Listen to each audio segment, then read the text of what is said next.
chicken thigh. Sign up, butcherbox.com/herd, butcherbox.com/HERD. So Tom Brady threw for 4 touchdowns. He looked great again. Oh, it's just the Atlanta Falcons. Oh, you mean the team that gave the Kansas City Chiefs Patrick Mahomes trouble a couple of weeks ago? They blew him out twice.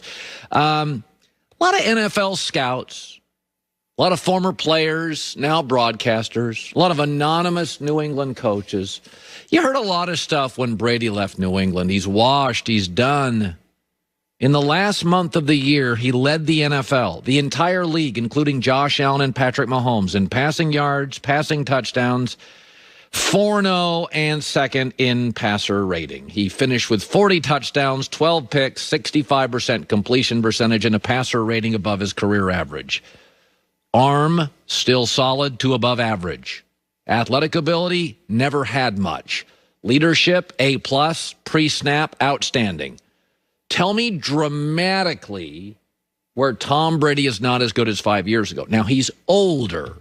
Like LeBron James, when you're older, he can't play 39 minutes every night. Tom needs a little more help, needs a little better protection, doesn't want to get hit.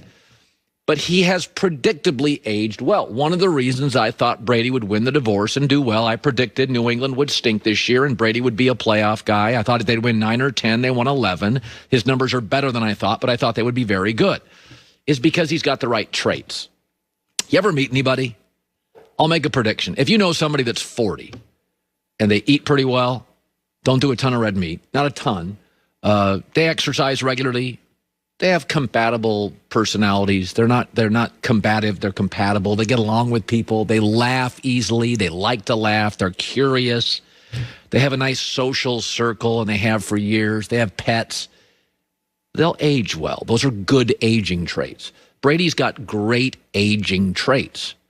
So does LeBron, by the way. They eat right. They work out. They're curious. They're coachable. They spend a lot of money on their body. It's not a coincidence that smokers and people who, knock down about 6-7 beers a night, argue on Twitter all day, really political, small social circle, look like crap at 60. Like Big Ben does not have aging well traits. He doesn't. Work ethic, debatable, diet, regrettable, drama all the time. Like Brady has the kind of traits. This is why Russell Wilson will probably age very well. It's why Brady does. It's why LeBron does. Smart people who are willing to put in the time, who are compatible with other systems and coaches and people and teammates. This is what you look like if you have some talent.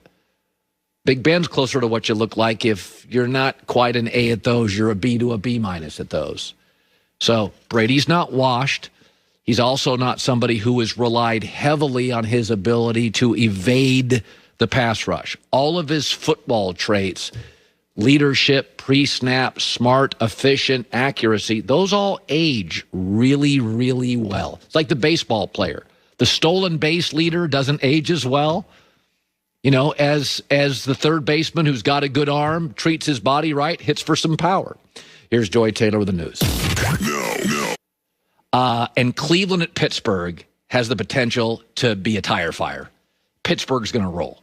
First of all, the Steelers played their backups. Their backups against the best Cleveland Browns roster in at least 15 years, maybe 30. And it was close. I mean, Pittsburgh's offense yesterday, as far as I could tell, was a backup quarterback mostly throwing jump balls up the sideline. And it was close. There's 3 tiers. When you go to a wedding, there's 3 tiers of guests. There's the bridal party, family bridal party, front table. That's why we're all there. And then the second group of people, they're around there, 6 or 7 tables. That's extended family. These are close people. You vacation with them. You've babysitting kids, and that's it. And then there's the third tier of guests, which is, the obligatory invitees. The playoffs are similar, and the Bears and the Cleveland Browns feel like, the obligatory invitees. You've gone to the wedding, been at the back table. Yeah, I ran into Doug at a golf tournament a couple years ago. I felt like, hey, honey, I had to invite him to the wedding. Yeah, I saw Cheryl actually in Cancun. We bumped into each other, and we got along. She bought me a daiquiri. I thought I had to invite her to the wedding. That's the Browns and the Bears. First of all, the Bears had a 6-game losing streak. Unless you're the Jags and Jets, that's hard to do. The Bears had a 6-game losing streak near the middle of the season. Utter chaos therein. And the Browns had a negative point differential. Again, not easy to do and make the playoffs. I mean, Pittsburgh sat 4 of their 6 starters, 4 of their 6 best players, backup quarterback, on the road, and they almost won. 2-point conversion.